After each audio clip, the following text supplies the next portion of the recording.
आप जानते हैं जब हम पैदा हुए तो बुद्धिमान पैदा नहीं हुए थे, चतुर पैदा हुए थे। कितने लोग मानते हैं इस बात को कि आप बड़े चतुर थे? आइए जल्दी बताइए कि आप बड़े चतुर थे, कनिंग थे। कनिंग कनिंग समझते? दुनिया भर के कांड करके बैठे थे, लेकिन इनोसेंट। मैंने कुछ नहीं किया है, मुझसे करवाए गए हैं, है ना। हम सब चतुर पैदा हुए हैं, लेकिन खुदा नहीं चाहता कि हम चतुर बने रहें। वो चाहता है हम बुद्धिमान बने। Am I right? मैं हमेशा कहता हूं प्रभु मूर्खों को जरूर बुलाता है, पर वो ये नहीं चाहता कि मूर्ख सदैव मूर्ख बना रहे। वो चाहता है कि मूर्ख बुद्धिमान बने। यस, ये बहुत अच्छी बात थी कि हम मूर्खों को चुना गया, लेकिन खुदा नहीं चाहता कि आप मूर्ख ही बने रहें। यीशु ने कहा मूर्ख है वो व्यक्ति जो मेरा वचन सुनता और उसे बहुत अच्छे से स्वीकार करता है, पर वो उस पर चलता नहीं है, वो निर्बुद्धि है। सो परमेश्वर ने हमें एक इसके लिए भी बुलाया है कि हम बुद्धिमान बने। कैसे बुद्धिमान बन सकते हैं हम?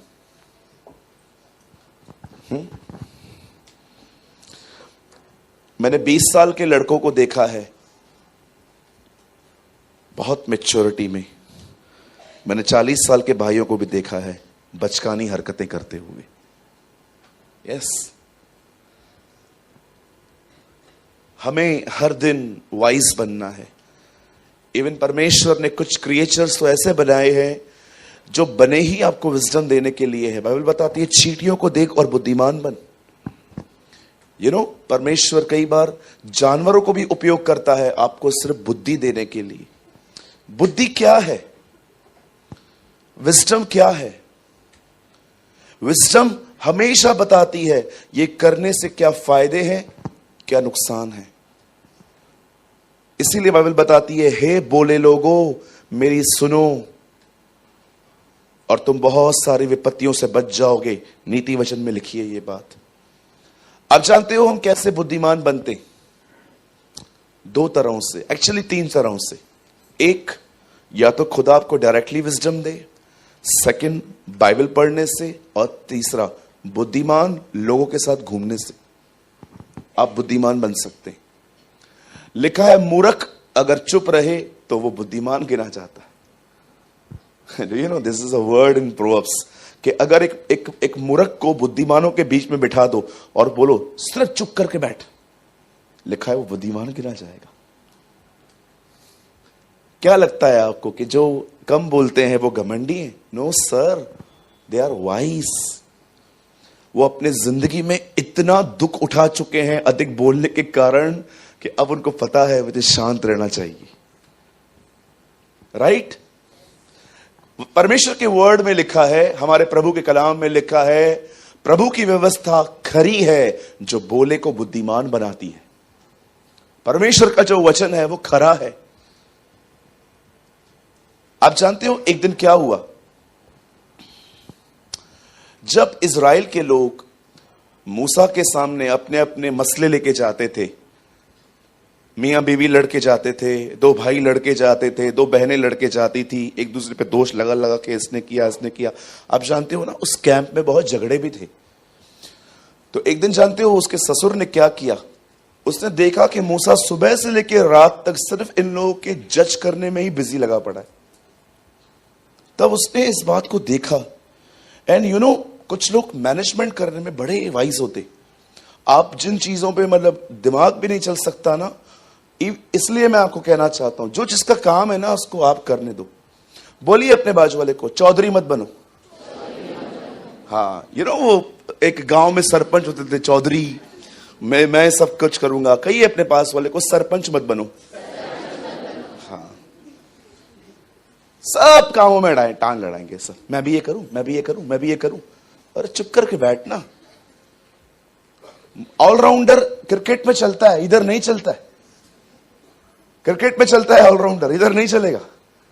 आप क्रिकेट में जाओ, उधर फील्डिंग भी करो, बैटिंग भी मैं करूंगा, बॉलिंग भी मैं करूंगा, ग्रास भी तू ही काट, पिच भी तू ही बना। फिर आपने देखा होगा एक कुछ लोग है ना ऑफिस में जब ही से आए हैं ना, सबसे ऑफिस परेशान है। क्यों? मैंने बहुत सारे लोगों को देखा है कि वो ऑफिस में उनको फेवर नहीं मिलता किसी का भी। जानते हो क्यों? क्योंकि आप हमेशा ऑलराउंडर बनने की कोशिश करते हो। सब मैं करूंगा, सब मैं करूंगा, सब मैं करूंगा। यही गलती शाऊल ने भी की थी। राजा बन के याजक की तरह बलिदान कर रहा था। प्रभु ने कहा चला साहब, घर ही चला। हाँ, परमेश्वर ने कहा भाई चलो। बोलिए अपने पास वाले को, ऑलराउंडर मत बनो। हाँ, ऑलराउंडर अगर प्रभु को बनाना होगा ना तो वो खुद ही बनाएगा, आप मत बनो। बहुत कम लोग होते हैं पौल की तरह 9 वरदानों में चलने वाले। अधिकतर को 2 या 3 ही दिए जाते हैं। बहुत कम लोग होते हैं जो पौल की तरह 9 वरदानों को ले चलते हैं, क्योंकि प्राइड को रिजेक्ट करना भी आना चाहिए। अगर आपके हाथ से आज कोई मुर्दा जिंदा हो जाए, ओहो, किताब लिखेंगे आप, मेरी पहली किताब, खुदा ने मेरे द्वारा मुर्दे को जिंदा किया। उसमें आप पूरी घटनाएं लिखेंगे। ओ बड़ी बड़ी, वो जो मुर्दा है ना, जब तक आप जिंदा हो ना उसको साथ में लेके घुमाओगे हर जगह पे। ये मेरी सेवा में जिंदा हुआ है। वो मुर्दा जब वो जिंदा हुआ है, अब वो सुकड़ गया है आपके साथ घूम घूम के। वो उसको, आप उससे पूछते हो तू उसकी सेवकाई में जिंदा हुआ है? हाँ, बड़ा दुख है, मैं इसकी सेवकाई में क्यों जिंदा हुआ? किसी और ने जिंदा किया होता तो थोड़ा घर भी जाने देता। मैं बड़ा दुखी हूं उसकी सेवकाई में जिंदा होके। यू नो, हर जगह मुझे पकड़ के ले चलता है। हाँ, आजकल जो करो बस फेसबुक पे डालो, जो करो बस फेसबुक पे डालो। यही जिंदगी बची है लोगों की। खुदा क्या कह रहा है, क्या देख रहा है, हमें कोई लेन देन नहीं है। लोग देखने चाहिए हमारे पास क्या क्या है। किसी ने मुझसे कहा था, कोई भी वीडियो नहीं है आपके चर्च का जिसमें क्राउड दिखाई दे। यहाँ का हर जगह पे जब आप प्रचार करते हो स्टेज ही क्यों दिखती है?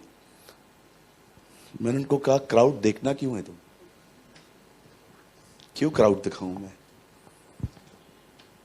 डालते हैं हम लोग भी फोटोज, ऐसी कोई बात नहीं है। कभी कभी हमें कोई अच्छा फंक्शन होता है, हम भी डालते हैं, सेलिब्रेट करते हैं। मैं टीम को अप्रिशिएट भी करता हूं, पर अवर इंटेंशंस आर इंपॉर्टेंट। जब मूसा ने देखा, खाली उसके ससुर ने देखा, सुबह से लेकर रात तक यही काम करता रहता है ये, तब उसने मूसा को बुलाया और कहा भैया क्या कर रहा है तू? तुझे समय से पहले मरना है। एक काम कर, कुछ लोगों को अलग कर, लोगों को बोल अपने मसले इनके पास ले जाएं, और इनसे सॉल्व ना हो तो ये तेरे पास आए। आप जानते हो, मैं बिलीव करता हूं मूसा इस व्यक्ति की वजह से ब्लेस्ड हुआ। नामान बड़े गुस्से में जा रहा था जब उसे एलीशा ने कहा यर्दन पे जा, डुबकियां मार। वो कहता है क्यों, हमारे देश में इससे अच्छी रिवर्स नहीं है, मैं यहां जाऊं। वो गुस्से में अपने घर की तरफ जा रहा था, तब एक बंदा उसे आके कहता है, hello sir, listen to me, calm down. हाँ क्या हुआ? काय को भड़क रहा है? उसने क्या बोला तुझे, तू भड़क रहा है? खाली इतना ही तो कहा, जाके रिवर में जाके डुबकी मार, भड़क क्यों रहा है? प्रॉब्लम ये है तेरे उम्मीद के हिसाब से काम नहीं हुआ। तू सोच रहा था वो आए तो उसे लंच पूछे, चाय पूछे, पर ऐसा कुछ हुआ नहीं। होता है ना कभी कभी, मेरे साथ गलत चलते हैं लोग, ये सब बोलते हैं ना आजकल। 99% आपसे कोई गलत नहीं चलता, आपकी उम्मीदें आपको हर्ट करती हैं। आप उम्मीद लगा के बैठे हो, ये बच्चा, ये हम उम्मीद लगा के बैठे हैं, लोग हमें ऐसे ले चले। क्या हुआ? खाना खाया, पानी पिया? हम लोग है ना ऐसे बचकाने हैं। हम चाहते हैं कि हर जगह पर, मुझे आज भी याद है, हमारी ओल्ड चर्च की बात बता रहा हूं, आरकेटी की। हम लोग कहां गए थे घूमने के लिए, ऑनेस्टली कहता हूं हमारे मन में भी कुछ नहीं था। हम एक भाई को पूछना भूल गए थे कि हम घूमने जा रहे हैं, तू भी चलेगा क्या? हम लोग निकल गए। कई हफ्ते वो दिखाई नहीं, कई हफ्ते वो दिखाई नहीं हमें। फिर एक बार हमने उससे मुलाकात की, हमने कहा क्या बात है भाई, आप आते नहीं हो? तो उसने बोला मैं कलीसिया का हिस्सा हूं किधर? मैं कुछ भी नहीं हूं। मैंने कहा हुआ क्या? तब मुझे पता चला कि इसे ऐसा लगा है कि हमने इससे पूछा नहीं। मुझे एक बात बताइए, मैं स्वर्गदूत हूं? मैं मशीन हूं? मैं इतने लोगों को याद कर सकता हूं? हम इंसान नहीं है, हमसे गलती नहीं हो सकती। अच्छा, एक गलती को लेकर कैरेक्टर जज करोगे? पूरा चरित्र बनाओगे हमारा वैसा? ये मूर्खताएं हैं। बोलो यीशु मसीह की। अगर आज आपको भी लगता है कि ब्रदर यस सेम ये वचन मेरे लिए है, मुझे भी अपने अंदर बहुत सारी मूर्खताएं दिखाई देती हैं, तो आज के वर्ड को सीरियसली लो। दोस्तियां बहुत निभा लिया आपने, अब प्लीज स्टॉप करो ये सब। Now come for Jesus. अब यीशु के लिए आओ। आमीन। हाँ, दोस्तियां भी बहुत रख लिया आपने। लोग बात करेंगे तो चर्च आएंगे, नहीं बात करेंगे तो मैं दुखी हूं। ये बचकाना सब छोड़ दो अभी इधर। हम तो कहते हैं ना प्रभु आ रहा है। याकूब कहता है देखो न्यायी दरवाजे पे खड़ा है, बस डोर खोलेगा वो आएगा। और याद रखिए, डोर बंद हो गया तो खोल भी नहीं पाओगे कोई। आप जानते हो नूहा का दरवाजा अंदर से नहीं बाहर से बंद था, बोट का। नूहा खोल ही नहीं सकता। अगर आप नूहा को बोल भी दोगे ना खोल, नूह कहेगा ब्रदर कड़ी नहीं है मेरे पास, बाहर से ही है। इसलिए कलाम पाक कहता है मेरे बंद किए हुए को कोई खोल नहीं सकता, और जो मैं खोलूं उसे कोई बंद नहीं कर सकता। आमीन।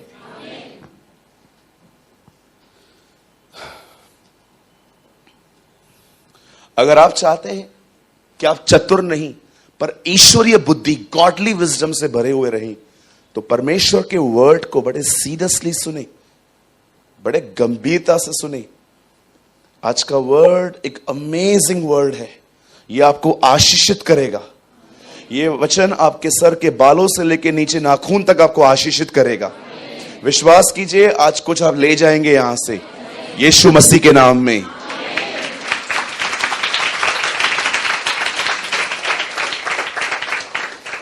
आमेन। यस, आइए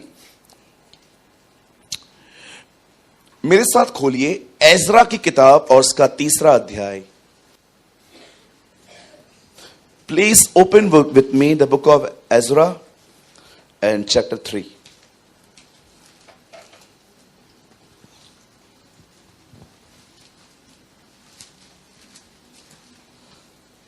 कुछ लोगों को जल्दी नहीं मिलेगा,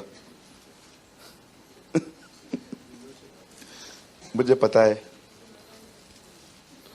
कि बहुत लोग हैं जिनको ये किताब बहुत कम पढ़ते हैं। लोग मिलेगा, मिलेगा, आज ही मिलेगा। ये किताब नेहमिया से पहले आती है, और अगर आप इस किताब को जानना चाहते हैं तो पेज नंबर आप 567 खोल सकते हैं इन ओल्ड टेस्टामेंट।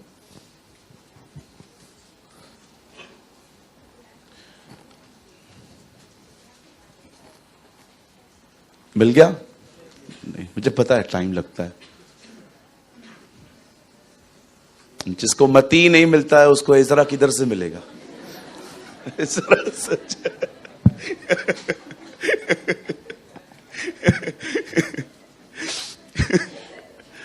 जैके मती न मिले उनके एजरा कितना मिल दो बेचारों। राइट है ना?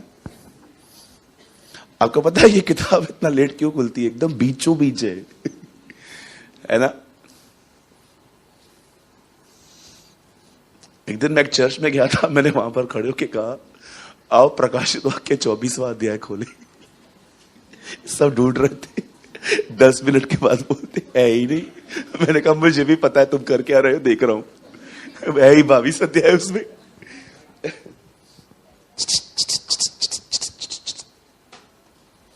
शांत हो जा बेटा। ओके ब्रदर, लगाइए 3 अध्याय उसका 10 वचन, 3 वर्स 10। रहने दीजिए बस। 3 वर्स 10 यहां लिखा है, जब राजमिस्त्रियों ने यहोवा के मंदिर की नींव डाली, तब अपने वस्त्र पहने हुए और तुरैया लिए हुए याजक और जांच लिए हुए आसाफ के वंश के लेवी इसलिए नियुक्त किए गए कि इस्राएलियों के राजा दाऊद की चलाई हुई रीति के अनुसार यहोवा की स्तुति करें। ओके 11 सो वे यह गाकर यहोवा की स्तुति और धन्यवाद करने लगे, वह भला है, उसकी करुणा इज़राइल पर सदैव बनी रहे। और जब वे यहोवा की स्तुति करने लगे, तब सब लोगों ने कि यह जानकर कि यहोवा के भवन की नींव अब पड़ी रही है, ऊंचे शब्द से जय जयकार किया। खुदा अपने इस कलाम को बड़ी बरकत दे, आमीन। आइए मैं चाहता हूं आप सामने देखें। मुझे पता है ये पैसेज ऑसम है। दाऊद की बात आती है ना, हमारे कलीसिया में उसे बहुत पसंद किया जाता है।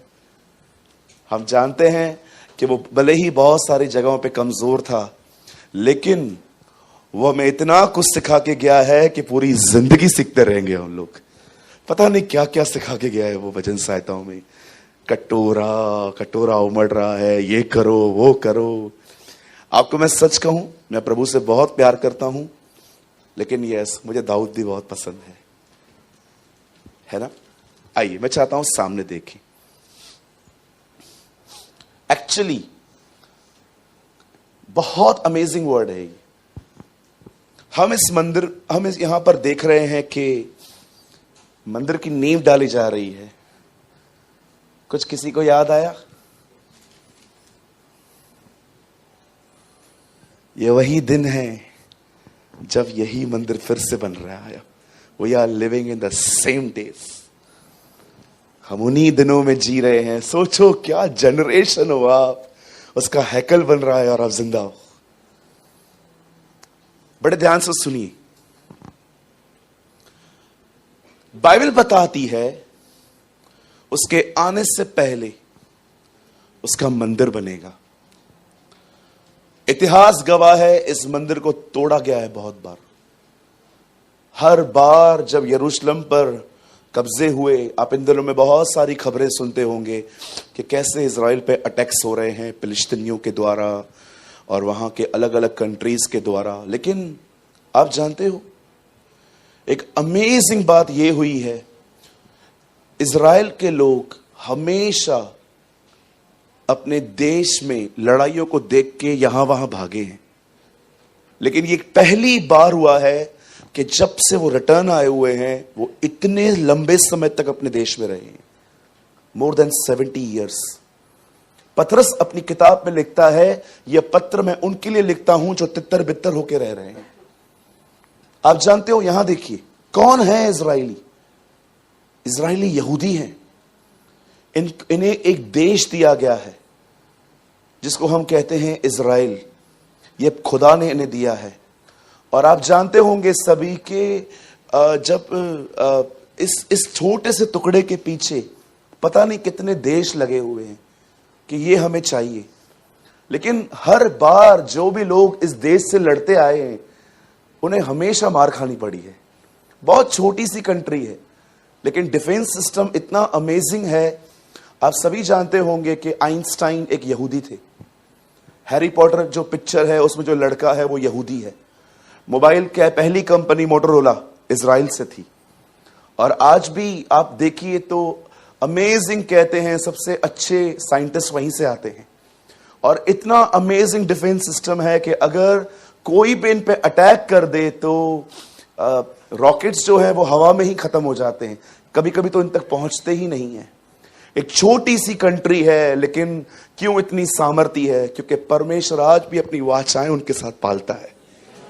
एक व्यक्ति ने कहा, तुम इजराइल से मत लड़ो, क्योंकि जो इजराइल से लड़ेगा वो यहोवा से लड़ेगा। और कौन है जो उससे लड़ पाए? कौन है? यीशु ने कहा, बच्चों की रोटी कुत्तों को नहीं देते।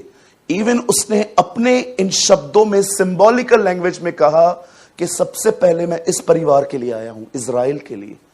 इवन जब वो गॉस्पेल बताने के लिए चेलों को बोलता है जाओ, तो उन्हें कहता है सामरी के किसी नगर में मत जाना, इज़राइल की खोई हुई भेड़ों को ढूंढना। आप जानते हो, याद रखिए, भले ही खुदा ने उन्हें छोड़ दिया है, पर वो त्यागे हुए नहीं है। वो उसकी पहली पत्नी है, कलाम पाक कहता है, उसकी पहली दुल्हन वही है। परमेश्वर ने उन्हें छोड़ा है, परमेश्वर ने उन लोगों को त्यागा नहीं है। और अगर आप मुझसे पूछोगे भैया हमारे उठाए जाने के बाद ये 7 साल का जो कलेश है ये क्या है, तो मैं आपको कहना चाहता हूं, एक्चुअली ये 7 साल इन्हें लेके आने का सिस्टम है। जब ये लोग जब देखेंगे कि कलीसिया उठा ली गई है, तब इनकी आंखें खुलेंगी और तभी ये आने वाले दिनों में कहेंगे धन्य है वह जो प्रभु के नाम से आता है। याद है यीशु ने क्या कहा था, जब तक तुम ये न कहोगे धन्य है वह जो प्रभु के नाम से आता है, तुम मुझे फिर कभी न देखोगे। और वो समय आएगा जब वो वापस आएगा, जब वो कहेंगे। लेकिन एक चीज, जब प्रभु अपनी कलीसियाओं को उठा ले जाएगा और उसके बाद 7 साल के बाद दोबारा आएगा, तब वो कहां आएगा?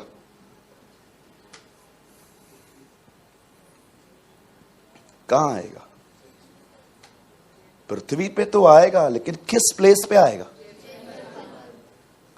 आप जानते हो, जब वो आएगा वापस, तो कहां पर आके बैठेगा? इसी मंदिर में। पर इस मंदिर में उससे पहले एक और शख्स बैठेगा।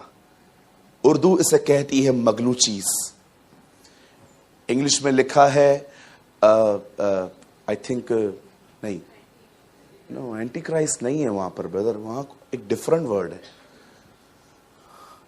हिंदी में लिखा है गणित वस्तु। इवन जानकारी भी नहीं है ज्यादा, ब्रैकेट में वहां लिखा है पाठक खुद समझे। अब पढ़ के देखिए ब्रैकेट में। मैथ्यू एक्चुअली जब लिखता है ना, ब्रैकेट का मतलब समझते, गॉस्पेल्स के बाद जोड़ा गया है वहां पर, तभी इसलिए ब्रैकेट में आया है। ऐसा लिखा है न्यायों गिनती की किताब में, मूसा तो सब लोगों से अधिक नम्र था। आप जानते हो ये ब्रैकेट में क्यों लिखा है? मूसा के मरने के बाद यहोशू ने इसे ऐड किया था, इसलिए वहां ब्रैकेट है कि ये मैं लिख रहा हूं, मैंने उसको देखा था, वो हम्बल था। आप जानते हो, जैसे ही वो मंदिर बन जाएगा, उस मंदिर में आप जानते होंगे गणित वस्तु, एक अलग गवर्नमेंट, एक अलग व्यक्ति आके बैठेगा, जो आने वाले दिनों में आप जानते हो एक नई सरकार ले आएगा, जिसमें वो सरकार यस मसीहों के कुछ ज्यादा ही खिलाफ होगी। ज्यादा ही खिलाफ क्या मतलब? वो तो हमें मर मिटने वाली चीजें हो जाएंगी, क्योंकि बचे हुए मसीहों के लिए खाना बंद हो जाएगा, वो अपने बैंक से पैसे नहीं निकाल पाएंगे, उनके जो अधिकार हैं, इवन किसी ने ऐसा कहा, लेकिन ठीक है, मैं पॉजिटिव भी नहीं हूं, नेगेटिव भी नहीं हूं, ठीक है, मैं ऐसे ही ले लेता हूं। किसी ने कहा मार्शल लॉ तक लागू हो जाएगा। यू नो मार्शल लॉ क्या होता है? एक बार ये लगा है इस दुनिया में। मार्शल लॉ का मतलब होता है, अगर आप पे कोई हमला करता है तो अब उसके जिम्मेदार अब गवर्नमेंट नहीं है, आपको जैसा चाहिए निपटो। इसे मार्शल लॉ कहते हैं कि अगर आपको कोई मार रहा है तो आप कैसे भी पुलिस में जाते हो, रिपोर्ट लिखवाते हो, केस करते हो? नो मार्शल, नो, तुमको जो करना है करो, तुमको मारना है, पीटना है, काटना है, do what ever you want. एक ऐसा टाइम आएगा, और मैं आपको इतना भी कहना चाहता हूं,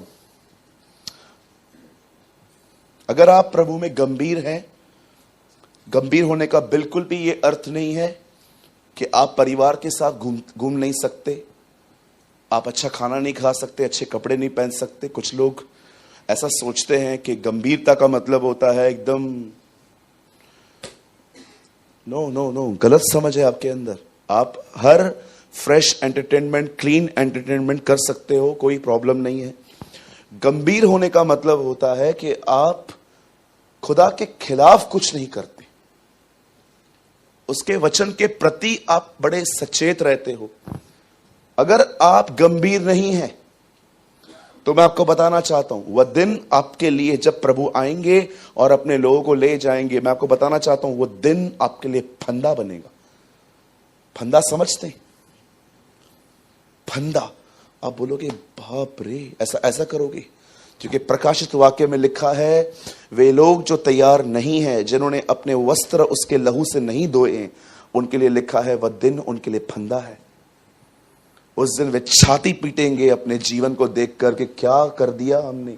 लेकिन यस, जो लोग तैयार हैं, आपके लिए आपकी महिमा आ रही है, आपकी महिमा आ रही है।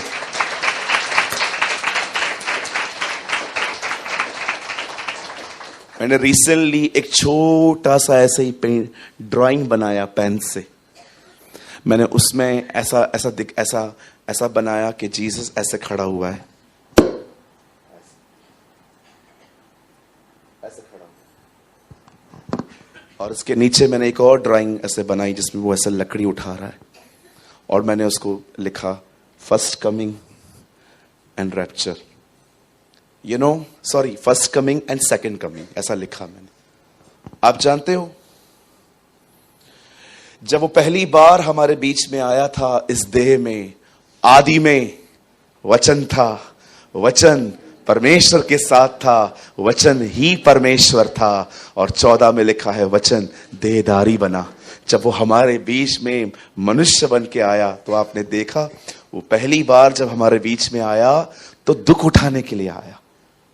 लेकिन याद रखिए, अब पौल कहता है अब दोबारा वो दुख उठाने नहीं, अपने पवित्र लोगों में महिमा पाने आएगा। आप जानते हो, इसलिए लिखा है वह अन्य जातियों के लिए रोशनी और इज़राइल के लिए महिमा है। मैं क्या समझाना चाहता हूं आपको, मैं अब आऊंगा। हमारा प्रभु आ रहा है, अवर लॉर्ड इज कमिंग। आप महीनों की बात करते हो, मेरा विश्वास है हमारे पास दिन भी नहीं है। आप महीनों की बात करते हो ना, जनवरी या फरवरी तक, मैं आपको विश्वास दिलाता हूं दिन भी नहीं है हमारे पास।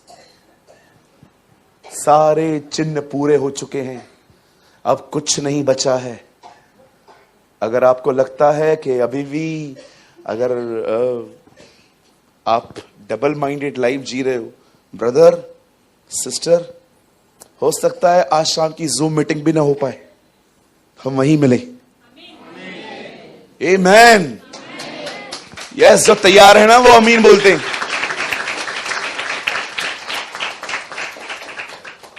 ये नकल आए। कुछ लोग ऐसा बोलते होंगे शाम को, ऐसे मत बात कर। जानते हो क्यों? क्योंकि सालों की प्लानिंग करके रखी है तुमने।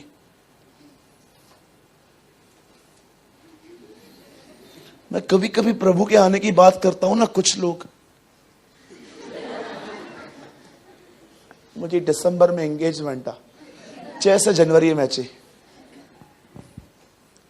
मैं एक बार प्रचार कर रहा था, एक भाई बड़ा दुखी होकर मेरे पास आके बोलता है भैया प्रभु कब आएंगे? मैंने कहा भैया डेट नहीं पता है। अच्छा, डेट आपको नहीं पता है? मैंने कहा हाँ, बाइबल में लिखा गया है, कोई नहीं जानता है। अच्छा, तो भैया फिर भी कोई अंदाजा बता दो। मैंने कहा बहुत जल्द आएगा। तो मेरे को बोलता है जनवरी से पहले तो नहीं आएगा ना? मैंने बोला क्यों ब्रदर? बोलता दिसंबर में शादी है मेरा। कहा यार माय गॉड, कितने लोग ऑक्यूपाइड है ना दुनिया से, डर जाते हैं। लेकिन जो उससे प्रेम करते हैं ना, वो यूहन्ना की तरह कहते हैं, हे प्रभु यीशु आ। वाह, बोलो यीशु मसीह की। जानते हो हमारी बाइबल कहां खत्म होती है? दिखाऊं भैया, ये पकड़ के रखो। रेवलेशन आप मत खोलो, यहां देखो, प्रकाशित वाक्य 22वां अध्याय, सेकंड लास्ट वर्ड लगाइए brother. Oh what a word. धन्यवाद यीशु जी। जो इन बातों की गवाही देता है वह यह कहता है, हां मैं शीघ्र आने वाला हूं। आमीन। हे प्रभु यीशु आ। वेट, जानते हो ऊपर की लाइन खुदा कह रहा है, नीचे की लाइन यूहन्ना कह रहा है। वो कहता है, जो इन बातों की गवाही देता है वह यह कहता है, यीशु कहता है मैं आने वाला हूं, लेकिन उसकी दुल्हन कहती है हाँ, कम लॉर्ड जीसस, इवन सो कम लॉर्ड जीसस। जिस व्यक्ति ने अपनी तैयारी की है वो सदैव यूहन्ना की तरह कहते, हमें डर नहीं है, क्योंकि हमारे लिए वो महिमा का दिन है। उसी दिन तो हमें मसीह जीवन का प्रतिफल मिलेगा।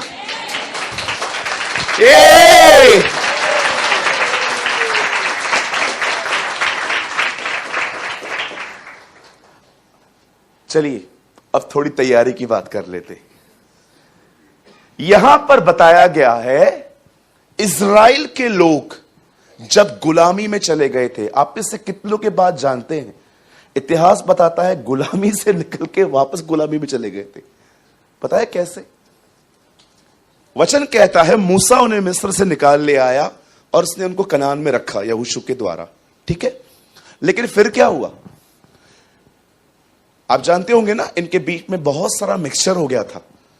बहुत अलग अलग लोगों से इन्होंने शादियां कर ली थी, अन्य जातियों में। अब वो लोग इनके बीच में आके रहने लग गए, इनको अपने देवताओं के पीछे चलना सिखा दिया। इवन बहुत सारे लोगों ने अन्य जातियों में शादियां करके अपनी बर्बादी के कारण बने और इज़राइल करप्ट हो गया। आप जानते हो यरूशलेम के चारों ओर दीवारें हैं, क्यों? परमेश्वर बताना चाह रहा था सिंबॉलिकल लैंग्वेज में कि मैंने इनको अलग किया है, मैं नहीं चाहता हूं बाहर की कोई चीज इनके अंदर आए। मार्टिन ल्यूथर ने कहा, मैंने संसार में बहुत सी कलीसियाएं देखी, पर जब मैं अंदर गया तो मैंने हर कलीसिया में संसार देखा। This is a returning of Martin Luther. You know the Bible says, जब परमेश्वर उन्हें निकाल के ले आया तो उसने कनान में उनको रहने के लिए दिया। लेकिन हुआ क्या, इन लोगों ने अन्य जातियों से शादियां की, ये लोग बाल देवता को मानने लग गए, रिफान को मारने लग गए, अशेरा को मानने लग गए, मेल फीमेल हर एक को इन्होंने खुदा बना दिया था। आपको पता है उन्हीं दिनों में खुदा ने उन्हें वापस बेबीलोन बेच दिया। बेबीलोन इराक कहा जाता है, वहां का राजा नबूकदनेस्सर उनको वापस ले गया। लेकिन एक अच्छा किंग आया उन दिनों में, उस किंग ने इन लोगों से कहा तुम लोग जाओ, भले जाओ अपने अपने लैंड्स में जाओ। अब ये लोग वापस आए हैं, अब मंदिर तो है नहीं, इबादत कहां करेंगे? कैसे हम लोग हर रविवार यहां पर मिलते हैं खुदा के हैकल में, अब इनके पास हैकल तो है ही नहीं, मंदिर तो है ही नहीं। अब मंदिर की तैयारी चालू हुई है, और आपको पता है इस मंदिर को तैयार करते समय, भैया 10 में आइए, अब देखिए ये क्या हो रहा है। दिस इज अमेजिंग, इतना अद्भुत है ये। जब राज मिस्त्रियों ने, मिस्त्रियां समझते, कारीगर लोग, जब राज मिस्त्रियों ने यहोवा के मंदिर की नींव डाली, तब वस्त्र पहने हुए, तुरैया लिए हुए, अभी देखिए, बिलीव कीजिए, ये बॉक्स है, ये नींव है। आप जानते हो ना नींव क्या होती है? फाउंडेशन। एक खड्डा खोदा जाता है और उसमें कुछ मटेरियल डाला जाता है ताकि सुपर स्ट्रक्चर। आप कभी भी किसी जगह पे क्रैक देखो ना, तो आप समझ जाना प्रॉब्लम सुपर स्ट्रक्चर में नहीं है, फाउंडेशन में है। नींव अच्छी नहीं है इसलिए बिल्डिंग हिल रही है। आपने हमारी पुरानी बिल्डिंग देखी थी, पुरानी चर्च देखी थी?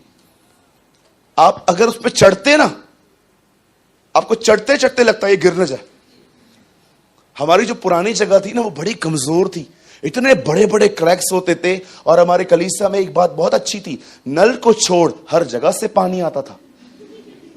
नलके में नहीं आता था लेकिन हर जगह पे। लेकिन भाइयों का धन्यवाद हो, वो बेचारे, हमने इतने साल उस चर्च में पानी बाहर से भरा था और हम लोगों के लिए रखते थे, क्योंकि पानी आता ही नहीं था, हमारा कनेक्शन ही नहीं था वहां पर।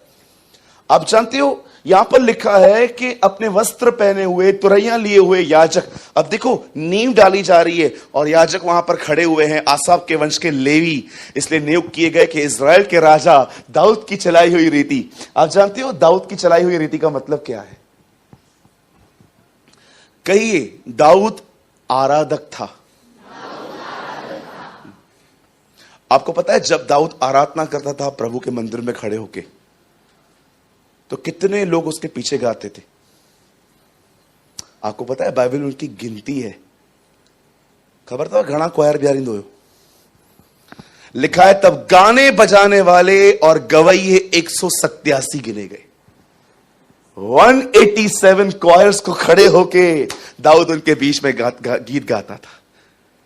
मैं हर समय यहोवा को धन्य कहता रहूं, क्योंकि भला वो है, उसकी करुणा मेरे लिए है। मैं हर समय यहोवा को धन्य कहता रहूं। ठीक है, दाऊद ऐसे बीच में खड़े होकर और वो पीछे पीछे गाते थे। दाऊद ने आराधना को इतना महत्व दिया था इज़राइल के अंदर। और मैं आपको पता है, मैं अजीब लग रहा है मुझे ये बात बताते हुए, आप लोगों ने रीड किया, जीसस रहा नासरत में, पैदा बैतलहम में हुआ। आज के दिन दाऊद के नगर में तुम्हारे लिए एक राजा पैदा हुआ है। यीशु तू दाऊद के नगर में क्यों पैदा हुआ? मेरे को भी वर्शिप पसंद है। इवन आपने देखा उसको जैसे पैदा हुआ, उससे पहले जब मजूसी उससे मिलने के लिए आए, जब ज्योतिषी उससे मिलने के लिए आए, तो उन्होंने, जानते हो हेरोदेस को क्या कहा? यहूदियों का राजा कहां है? क्यों? हम उसकी आराधना करने आए।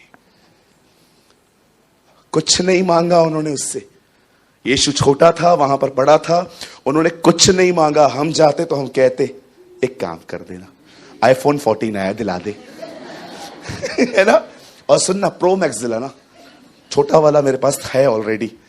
या कोई भाई वहां जाता तो हम उसको बोलते, सुनना यीशु रो रहा है, सुनना। मजा, अरे रो मत, सुनना, बड़े लंबे से आया हूं। सुन तो सही। हाँ हाँ, आवाज दिया, बोल बोल बोल बोल। मैंने ना एक माला बनाया, दूसरा माला बनने की परमिशन नहीं दे रही है गवर्नमेंट। कुछ डाल दे उनके मन में, तू कर सकता है, तू कर सकता है, तू सब कुछ कर सकता है। यूसुफ ने कहा था ना उसको, बाहर जाके मेरी सिफारिश करना, तूने उसके मन से निकाल दिया था ना, तू उसके मन में डाल। हम लोग उधर ही बड़े बड़े रेवलेशन मिल जाते हैं हमें, लेकिन उन्होंने कुछ नहीं मांगा। लिखा है बहुत सारी चीजें उन्होंने वहां पर रखी, वे दंडवत करने लग गए। आपको पता है मैं इन भाइयों को इतना पसंद क्यों करता हूं? क्योंकि जब वो हेरोदेस के पास आए थे तो उन्होंने उससे पूछा यहूदियों का राजा कहां है। तब हेरोदेस ने एक फतवा जारी किया और कहा 2 साल के बच्चों को मारो। क्यों? क्योंकि उन्हें पता चला तारा 2 साल पहले देखा गया था। आप बिलीव कर सकते हो, एक व्यक्ति से मिलने के लिए वो 2 साल ट्रेवल करके आए थे। घर के पास में चर्च होती है, लोग नहीं आते। 11 बजे चर्च चालू होने वाली है, 11:30 घर से निकलते। मैंने अपने चर्च के अंदर यह बात देखी है, समटाइम्स लोकल लोग लेट आते हैं, दूर के लोग जल्दी आते हैं। एक बार मैंने ये बात नोटिस की थी, कई बार लोकल लोग देरी से आते, बाजू में बैठे रहेंगे, लेकिन बाहर के लोग जल्दी आएंगे। 2 साल उन्होंने ट्रेवल किया था, इसलिए हेरोदेस उनको बोलता है, कब देखा था तारा? 2 साल पहले। ओके, 2 साल के बच्चों को मारो। है आप में ये? है आप ये सैक्रिफाइस? मिलिए इब्राहिम से, पूछिए उससे आराधना क्या है तेरे लिए। वो नहीं कहेगा ऊपर जाके गीत गाऊंगा, स्तुति आराधना ऊपर जाती है, आशीष लेके नीचे आती है। जब वो अपने बेटे को मारने जा रहा था ना, तब जानते हो वो सेवकों को क्या कहता है? बोलता है रुको, मैं और ये लड़का आराधना करके वापस आएंगे। आराधना? कौन सी आराधना इब्राहिम? खुदा ने कहा है तुझे तेरे बेटे को मारना है। हां, यही तो आराधना है। इब्राहिम जान गया था बलिदान आराधना है। Sacrifice is worship.